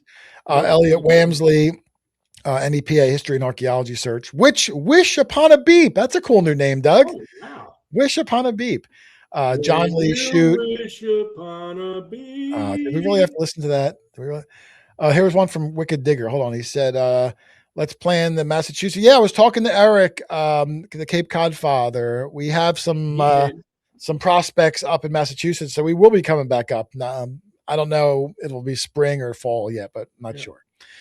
Rachel Johnson is here. A.M. Collins, Nick Sciolino, the Bandit. We met the Bandit the last time we were down there.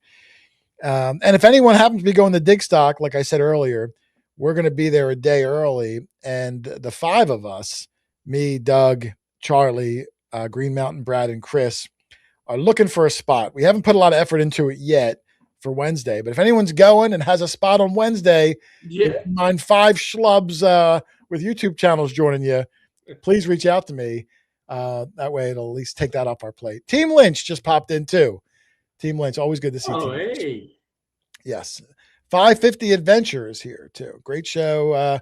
Jay Crane, great show. Jason, always looking forward to Thursday night. Thank you very much.